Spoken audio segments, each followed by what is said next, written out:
El macroscopio es un instrumento que permite ver de cerca algo grande, y esa será nuestra intención. Acercarnos desde las pequeñas historias personales y sus recorridos al sistema científico nacional. ¿Quiénes lo conforman? ¿Cómo llegaron allí? ¿Desde dónde partieron? ¿Qué obstáculos tuvieron que sortear? Son solo algunas de las preguntas que estaremos contestando en nuestro programa. Les invitamos a escuchar estas trayectorias y a sus protagonistas.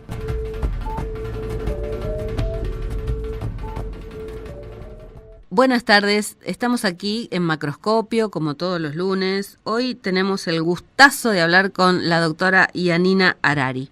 Yanina es licenciada en Sociología y doctora en Historia, es investigadora adjunta de CONICET, viene trabajando desde hace mucho tiempo cuestiones relacionadas con el poder sindical, las relaciones laborales, los convenios colectivos de trabajo, el tema de la precarización, el sindicalismo en general, la democracia sindical, la burocracia sindical. Trabaja en el Centro de Estudios e Investigaciones Laborales, CEIL, CONICET de Buenos Aires. Buenas tardes, Yanina, y gracias por atendernos. ¿Cómo estás? Buenas tardes, Sandra. Muchas gracias por la invitación. Contame un poco, Yanina, cómo fue que te decidiste por la sociología primero y por la historia después. Bueno, en realidad la elección de la carrera fue algo casi azaroso. Yo estaba entre varias carreras, entre historia, sociología, etcétera. Me decidí un poco por sociología porque me pareció que el programa de estudios tenía un poco de varias cosas que me interesaban: historia, economía, sociología en sí, y también la forma en que estaba conformada la carrera me permitía hacer un tramo de optativas, y dentro de esas optativas podía hacer materias de otras carreras, y eso me parecía interesante. Así que en realidad decidí sociología por eso, digamos. Uh-huh. Y después historia porque, bueno, es algo que siempre me interesó, lo que yo quería trabajar era, bueno, una mirada histórica. Siempre me parecía que a sociología le faltaba esa profundidad histórica,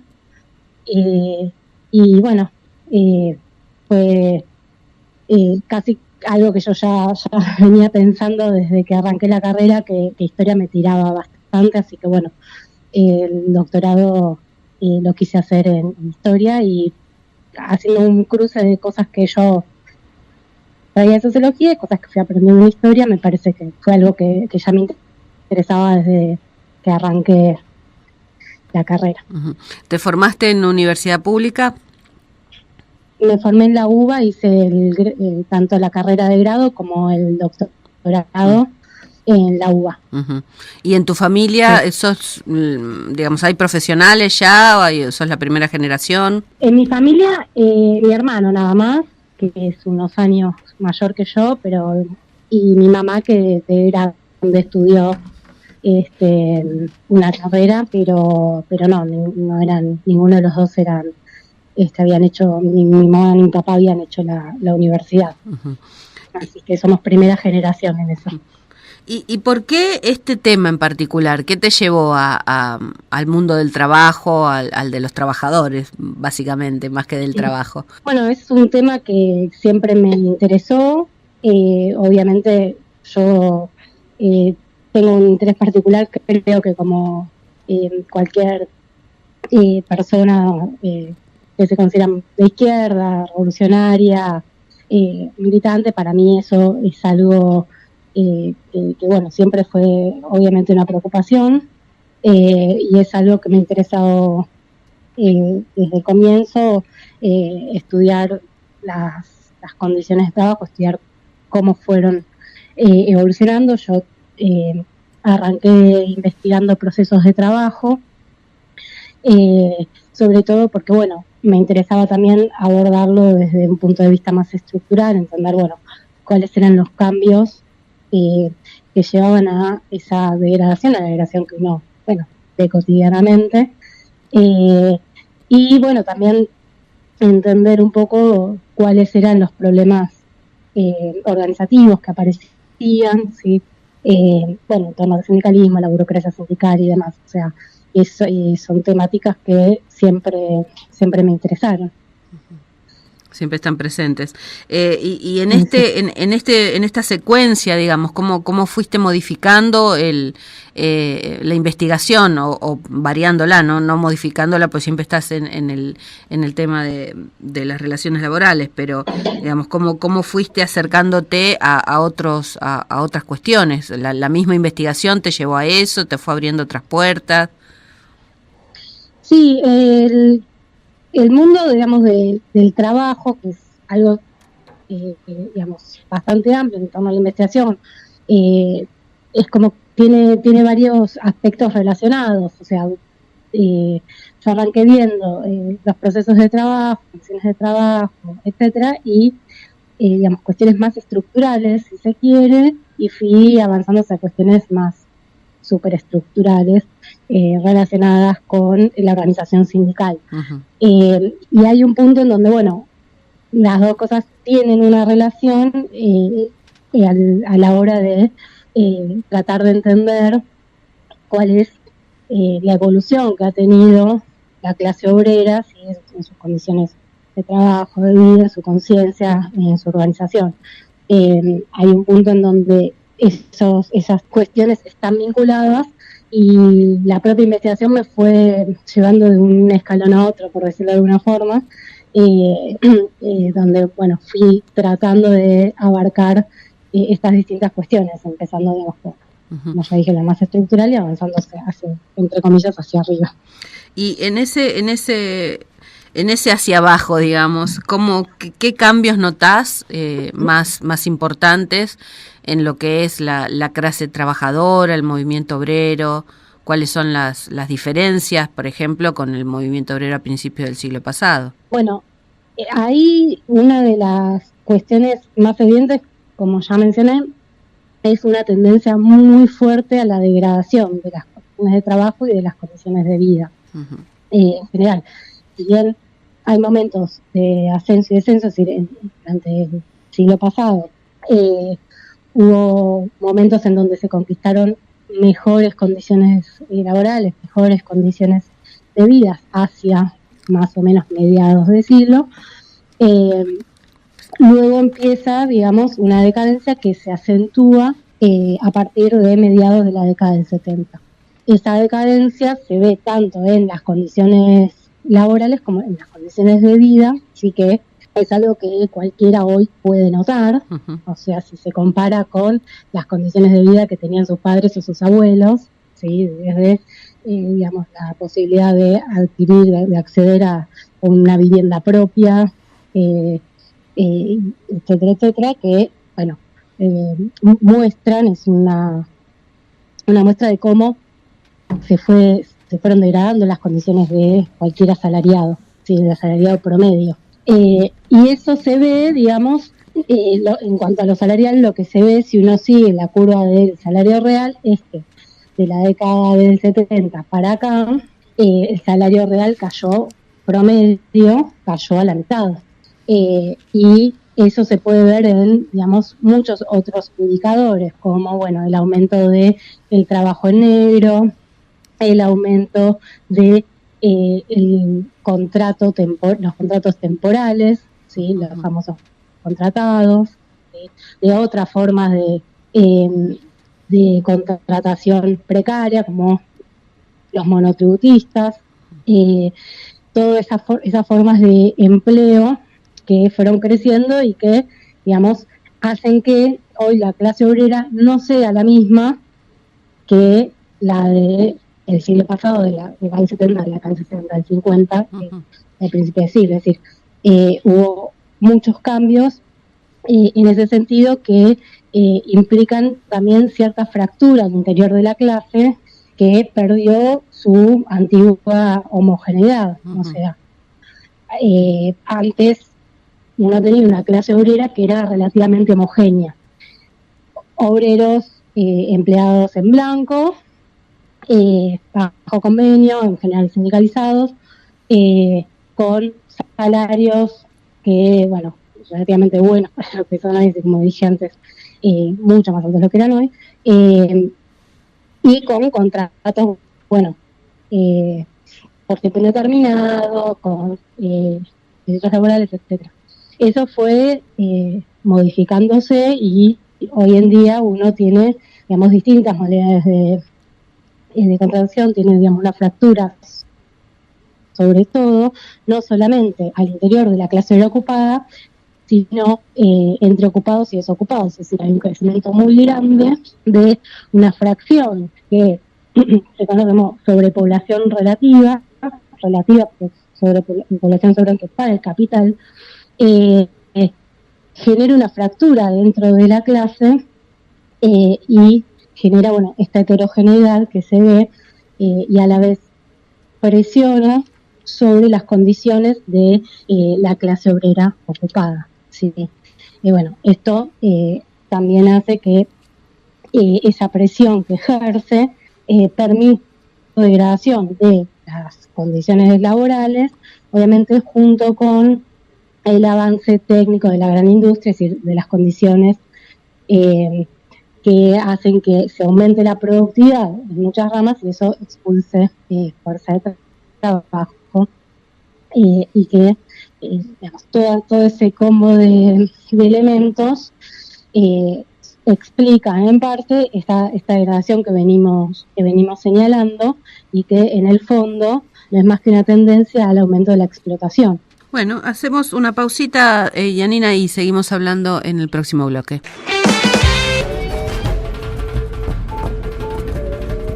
Macroscopio. Ver de cerca algo grande.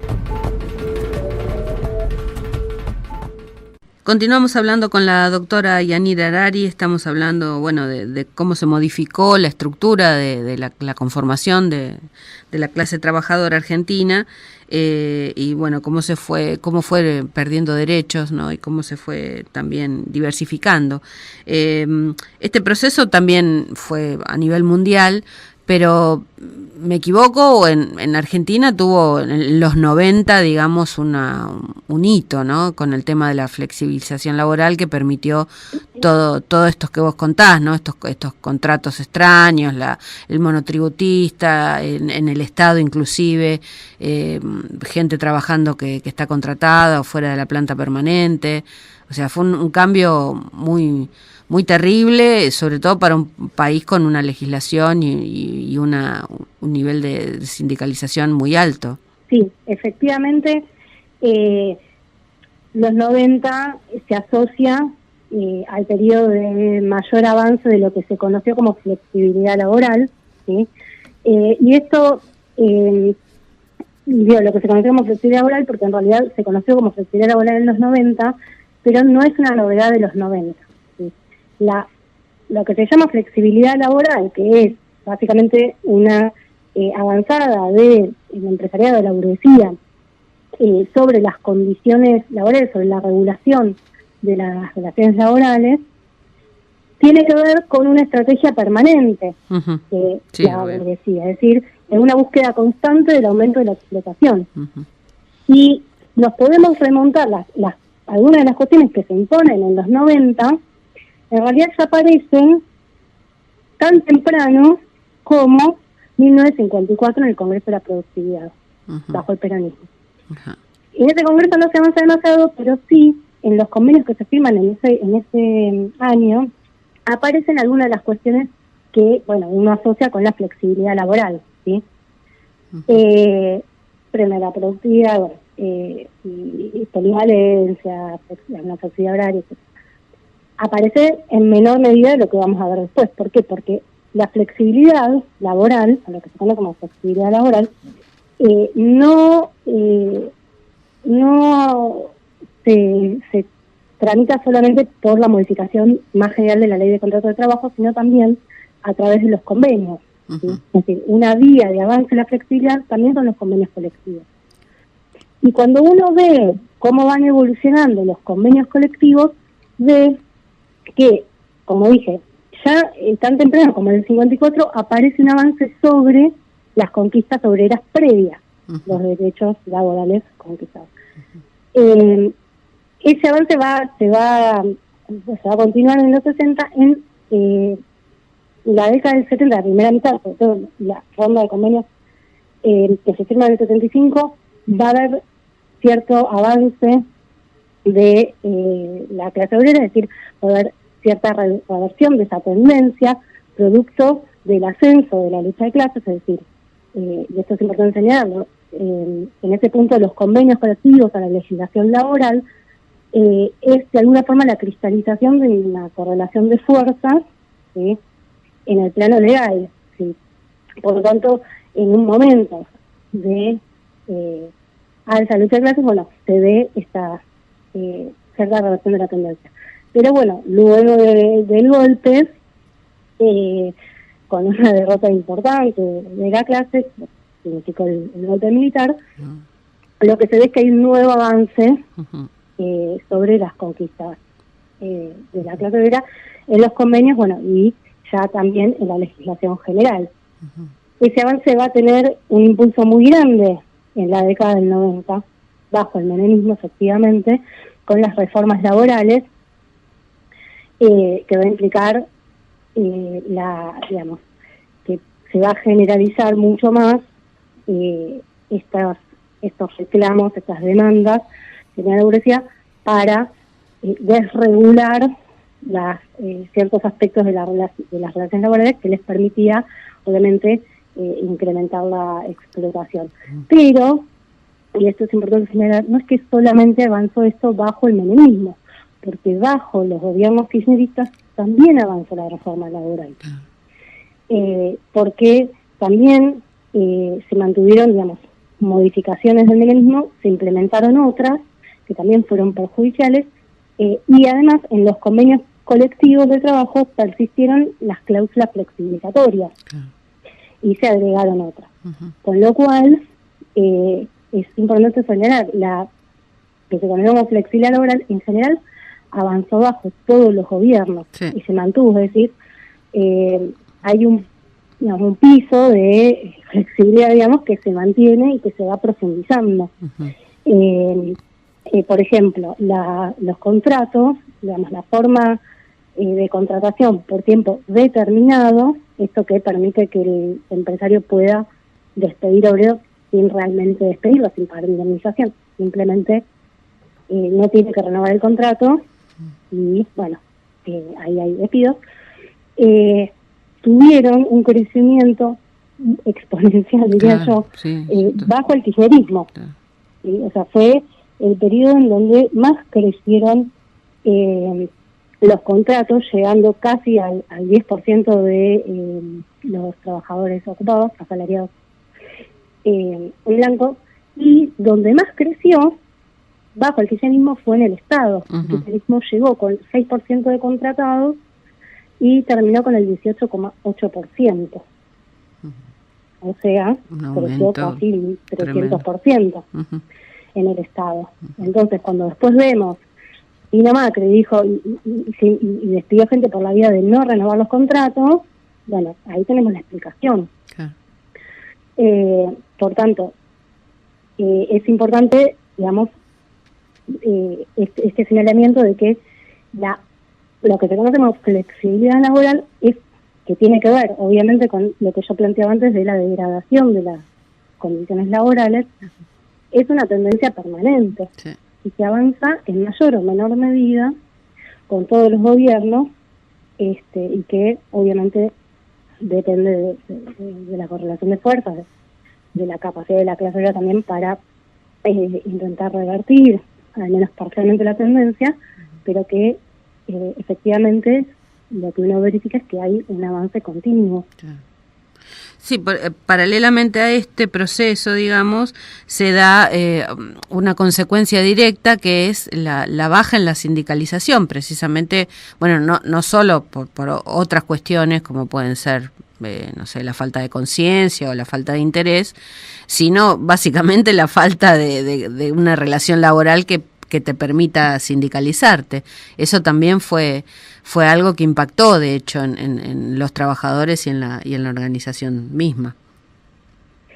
Sí, efectivamente, la caída en la sindicalización es otra tendencia importante y que, bueno, hay un elemento que tiene que ver con y crecimiento de trabajo en negro, crecimiento de los contratos y de las formas precarias de contratación, monotributistas, etcétera.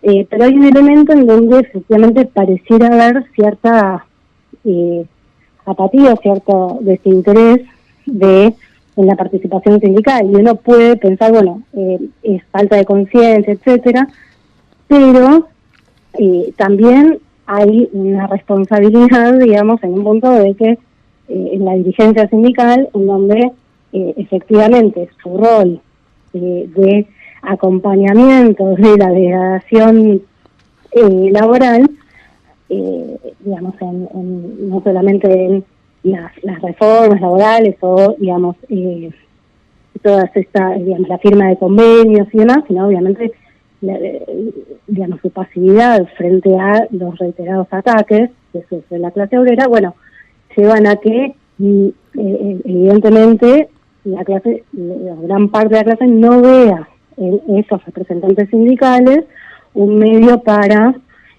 mejorar sus condiciones. Y por lo tanto pierde interés en la afiliación.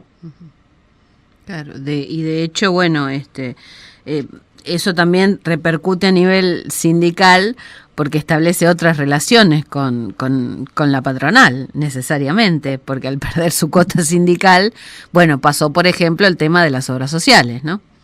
Sí, efectivamente, lo que sucede ahí es que los trabajadores de una forma quedan desarmados frente a la patronal, porque quienes los representan en la negociación colectiva terminan siendo, digamos, aquellos que son votados y elegidos por un núcleo de militantes que pertenecen a ellos, porque quienes no se identifican con esta conducción sindical terminan en general desafiliándose. Claro. Y por tanto, los sindicatos quedan representados por quienes ya estaban en el poder, y en general lo que pasa es eso. Cuando a veces hay algún recambio, en general son disputas entre distintas fracciones de la burocracia, como pasó ahora en la UOM.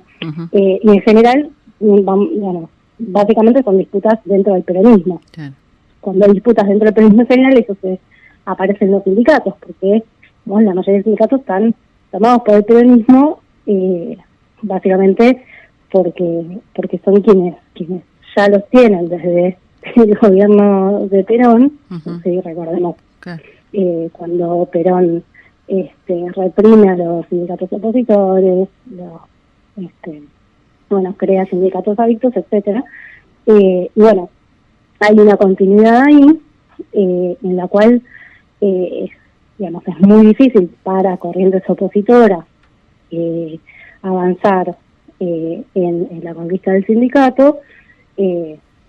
Pensemos en los 70, cuando había un avance de la izquierda dentro de los sindicatos. Lo que terminó pasando es la represión feroz que vimos en el 76, por ejemplo, pero termina sucediendo que finalmente quienes representan frente a la patronal, frente al Estado, a los trabajadores son aquellos que ya se mantienen en el sindicato, sostenidos por un núcleo de militantes adeptos, porque recordemos que hay solamente un sindicato que tiene personería y que puede representar a los trabajadores, claro, frente al Estado. Eso también es por el modelo sindical, claro, que rige en la Argentina. Otra vuelta de tuerca para sostener lo mismo. Hacemos otra pausita y seguimos en un minuto. Macroscopio, la ciencia en su laberinto. Seguimos hablando con la doctora Yanina Arari del complejo mundo de las relaciones laborales, los sindicatos, la patronal, la legislación, los convenios colectivos. ¿Cómo explicarnos sucintamente, para quien no es trabajador en relación de dependencia y desconoce sobre el tema, lamento informar que muchos trabajadores también lo desconocen, qué es y qué sentido tiene un convenio colectivo de trabajo? Un convenio colectivo de trabajo regula las relaciones laborales, las relaciones entre los obreros y la patronal, ¿sí? Dentro de el ámbito de aplicación de ese convenio, que puede ser una rama entera de actividad, ¿sí? Un sector, por ejemplo, metalúrgicos, automotrices, construcción, etcétera, o, digamos, puede ser el ámbito de aplicación de una empresa, ¿sí? o una cosa. Y lo que hace es regular, digamos, los derechos y las obligaciones de las partes.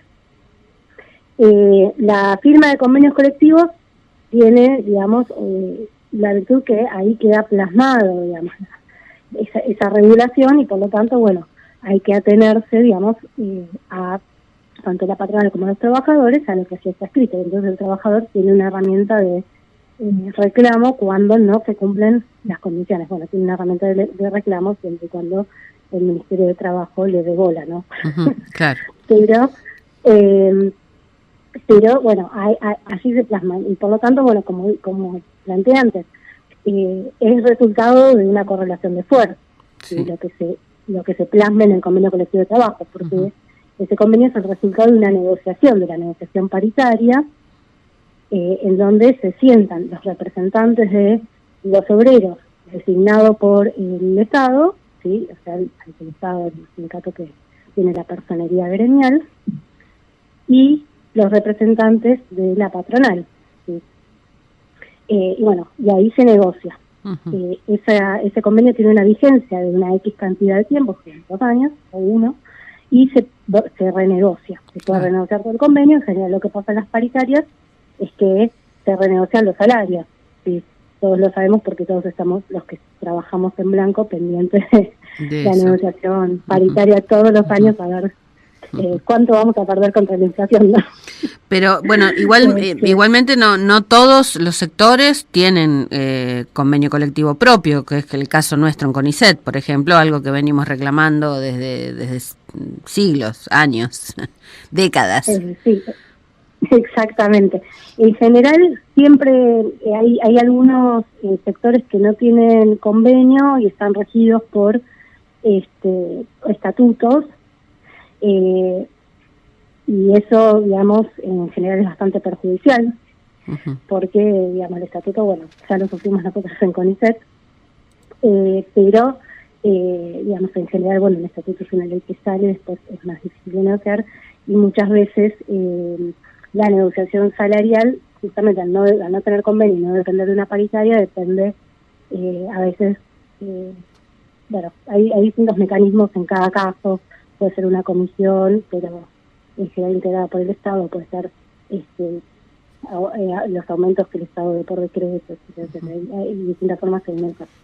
En el caso de los trabajadores de CONICET, las trabajadoras de CONICET, como nosotras, lo que pasa es que quedamos atados a la paritaria nacional, de estatales nacionales, para la negociación salarial, pero después estamos atados a al estatuto de la dictadura para lo que hace a las condiciones de trabajo.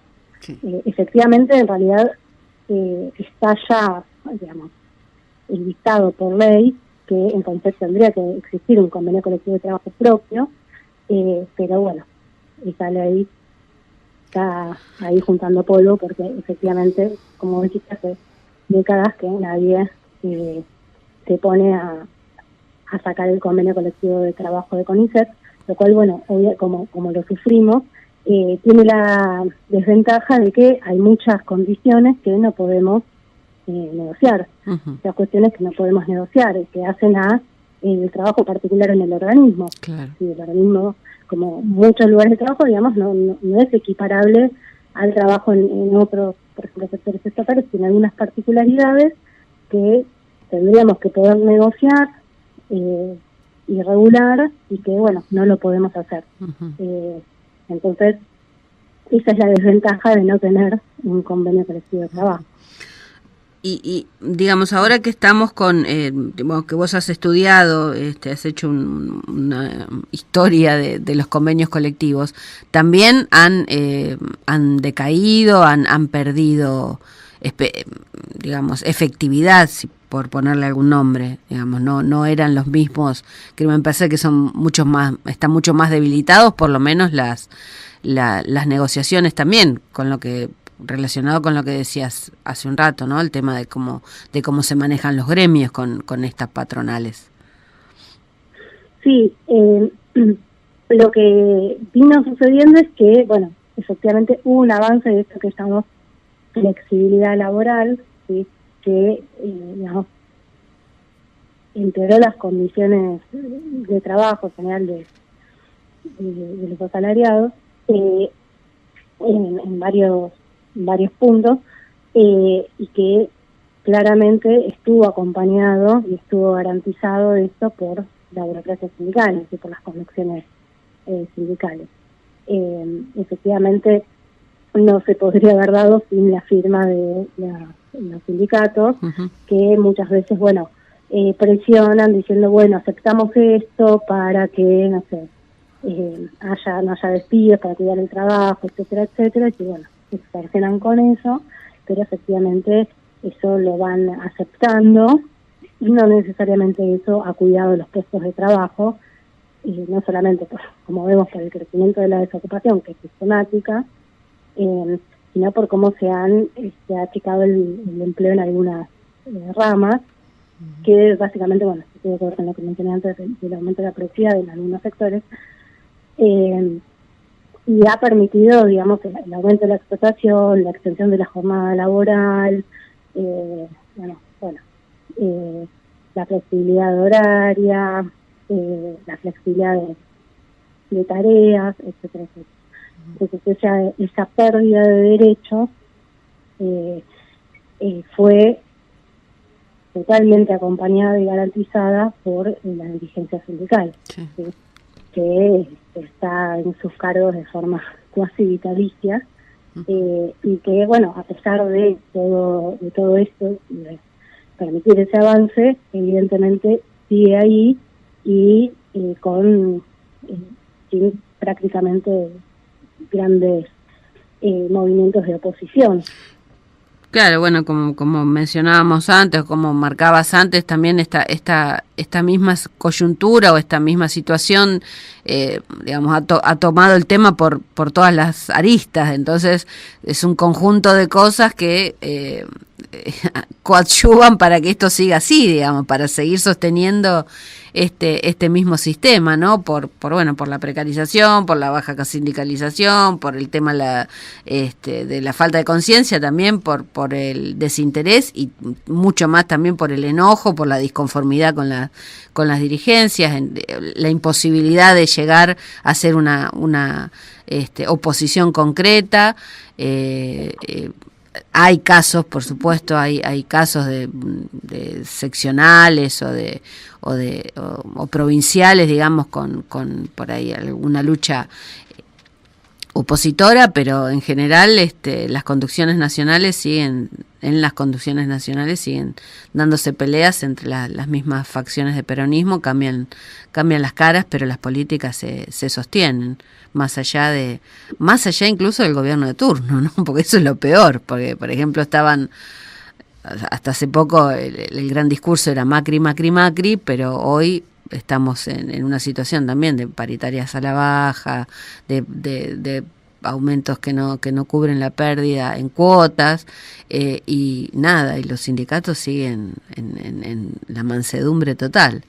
Así que es una coyuntura muy, muy difícil para rearmarse. Sí, es difícil, digamos, recordemos que el modelo sindical argentino no favorece la democracia sindical, claro, ¿sí? Además. Es un modelo que más bien tiende a reforzar el poder de la dirigencia sindical, que ya está ahí, digamos, y en ese sentido la modificación que existió, digamos, en el caso de Berenice de la ley de los profesionales fue en ese sentido. Después esa ley está ahí, no se toca, y digamos, tiende a garantizar la perpetuación de las direcciones sindicales.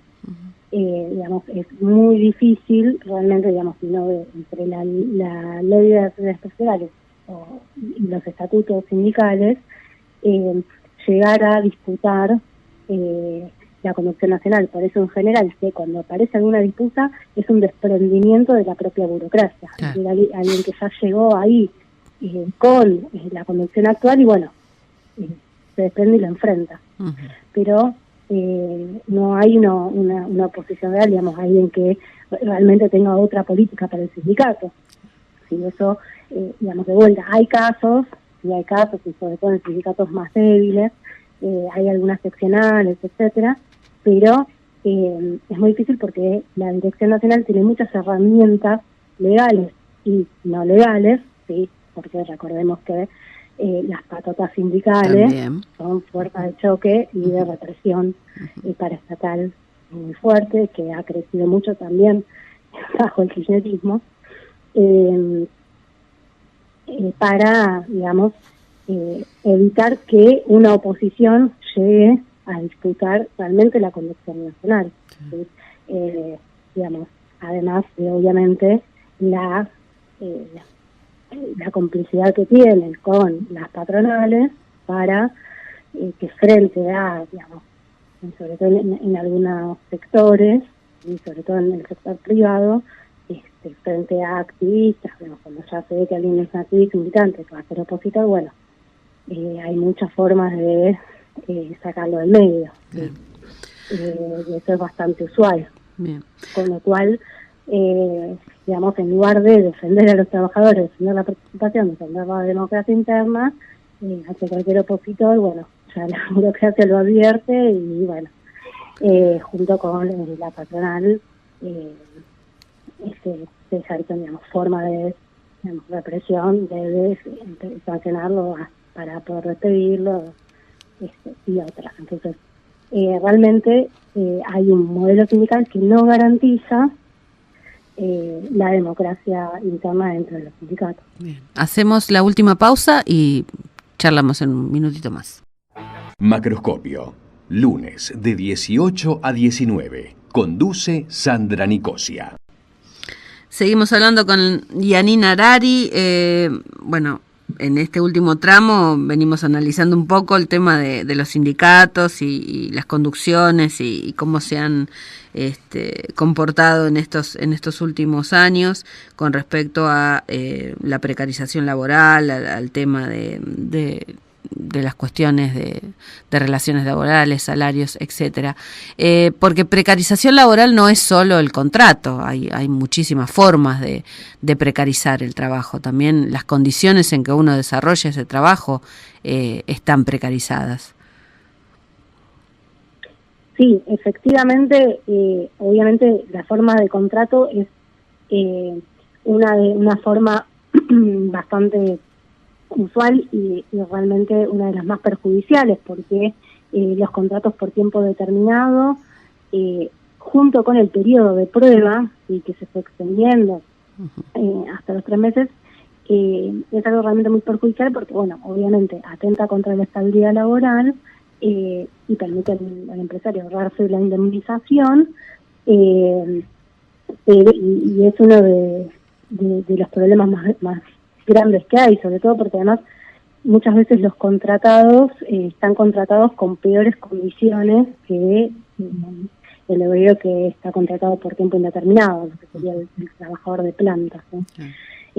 Obviamente también se suma a esto la tercerización laboral, ¿sí? Que es otro de las formas que ha crecido mucho, y bueno, desde ya el trabajo en negro, ¿sí? O sea, el crecimiento del trabajo en negro, que también es una forma de contratación ilegal, pero que ha crecido de forma sostenida bajo todos los gobiernos, ¿sí?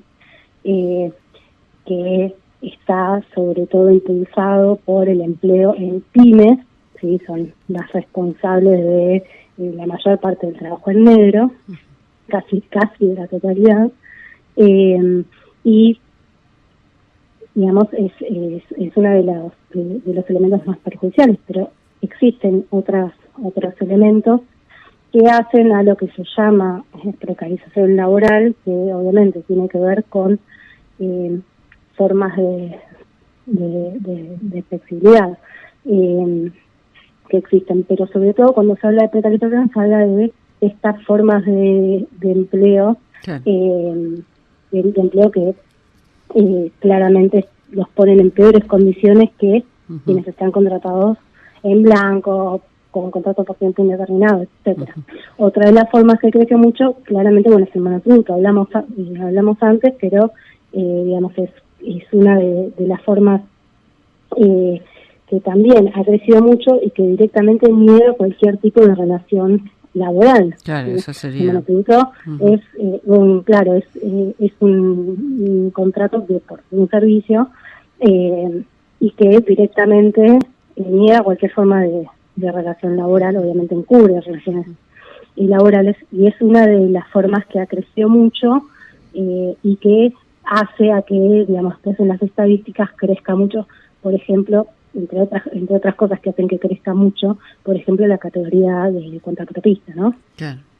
Que encubre, es una categoría que encubre mucho asalariado, Claro. que está contratado con esta forma precaria del monotributo. Y vos como, ya esto es futurología, no es historia, pero digo, ante este avance sistemático, sin prisa y sin pausa de la burguesía haciendo perder derechos a los trabajadores, gremios de tibios a blandos o como se los pueda catalogar, ¿cómo se reorganiza la clase trabajadora para no seguir perdiendo derechos? ¿Cuál es, obviamente no la fórmula, pero digamos, hay una manera, creo que hay una única manera, digamos, de evitar más pérdida, porque esto es acuciante y cada día se van cercenando más derechos, ya ni siquiera tenemos un salario que nos permita llegar no a fin de mes, al 20 del mes, o sea, y cada vez vamos para atrás. ¿Por qué no se da esta batalla o esta pelea que se da, o estos reclamos que se daban en otros momentos? Bueno, yo, y esto ya obviamente en el plano de más de la opinión personal, sí, obvio. Lo que yo creo, o sea, a ver, hay una cuestión que es la opinión personal y una cuestión que no, que tiene que ver con cuáles son las tendencias que se observan y las tendencias a las que nos lleva el capitalismo. Es decir, bajo el capitalismo no hay muy buenas noticias. ¿Por qué? Porque bajo el capitalismo las tendencias son estas. Digamos, hay una clase dominante y esa clase dominante es, digamos, la que organiza de una forma la sociedad bajo estas relaciones sociales. O sea, las relaciones sociales capitalistas llevan a esto. Mientras rijan estas relaciones sociales, mientras domina la burguesía, las tendencias que se van a imponer tarde o temprano son estas. Digo, tarde o temprano porque efectivamente la clase obrera puede resistirlas, puede retrasarlas, puede revertirlas temporalmente, por más tiempo o por menos tiempo, pero si la burguesía sigue gobernando, el capitalismo sigue rigiendo las relaciones sociales, bueno, finalmente la tendencia se impone.